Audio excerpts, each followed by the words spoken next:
All right, the next question says the county officially cut the ribbon on our expanded jail, priced at $77 million in October. What will you do to reduce the number of people spending time in our county jail each year?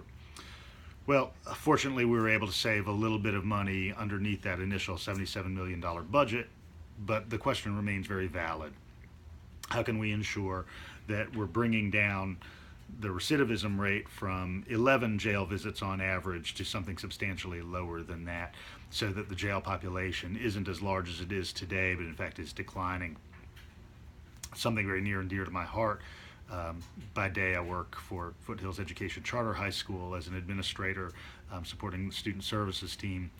And two of the places that I work are in state prisons: the Burris Men's Facility down near Macon, Georgia, and the Lee Arundel Women's Correctional Institute in Alto, Georgia, in Habersham County. In both of those prisons, we're providing high school diploma classes for the first time in at least 3 generations in Georgia. This is happening. And I'd really like to see the educational opportunities enhanced locally in our local jail as well. Sheriff Edwards has been running some GED classes for his entire tenure, but I would like to see the addition of high school diploma classes at the jail, as well as the diversion center, which I supported creating several years ago. In addition, I think we also need to continue to do whatever we can to support the school district's enhanced graduation rate. When I moved here over 20 years ago, the graduation rate was only about 50%, and now it's well into the 70s.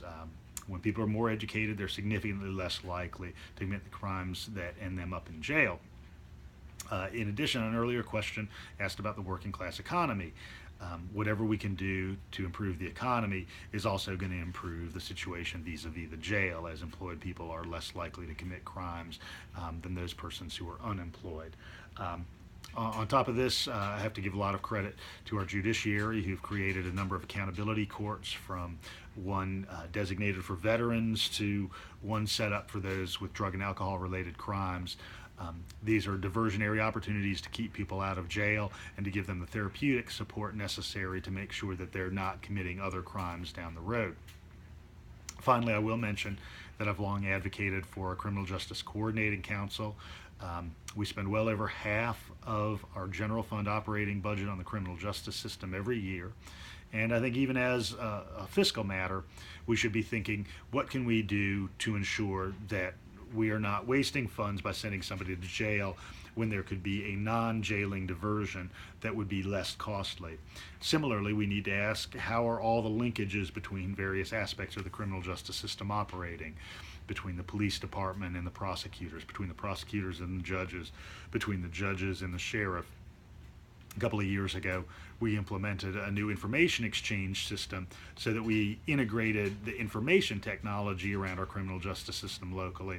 And we similarly need to think in operationally integrated terms. How do we make sure that the linkages are cleaner so that people aren't staying in jail longer because they're waiting for their trial to happen?